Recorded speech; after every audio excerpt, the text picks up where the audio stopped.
The United States has reimposed its naval blockade on all Iranian ports after the collapse of a peace deal. But regardless of all that, Iran continues to export billions of barrels of oil.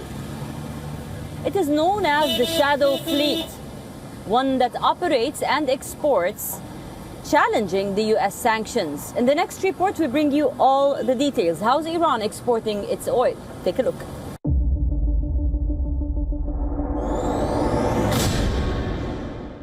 Iran's Shadow Fleet is one of the world's most elusive oil transport networks. It is a fleet of hundreds of aging tankers that operate outside the spotlight of the global shipping industry. It helps Tehran, keeping its oil exports flowing despite years of US sanctions. These ships often switch off their mandatory tracking signals, broadcast false locations, or change their identities to make it difficult for authorities to trace their movements. Many are registered under so-called flags of convenience in countries with lax shipping regulations, making their true ownership hard to determine. A common tactic involves ship-to-ship transfers, where oil is moved from one tanker to another at sea before reaching its final destination, masking its Iranian origin.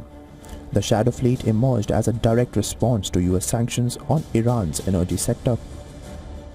While there are no UN sanctions that ban Iranian oil, Washington's secondary sanctions threaten any company, bank, or shipping firm that buys, transports, or finances Iranian crude. As a result, most of the mainstream global shipping industry stays away, leaving Iran to rely on this parallel network.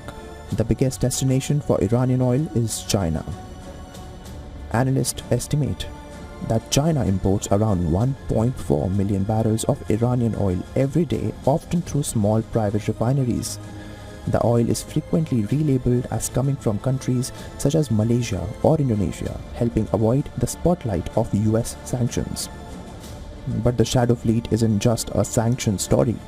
Many of these tankers are more than 2 decades old, raising the risk of major oil spills, collisions, and environmental disasters. Ships operating without tracking signals also increase the danger of accidents in some of the world's busiest shipping lanes.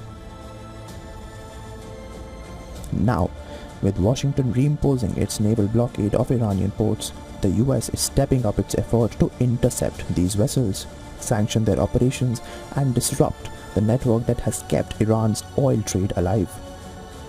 But as long as buyers remain, and as long as these ships continue to find new routes, the cat and mouse game between Iran's Shadow Fleet and US sanctions is far from over.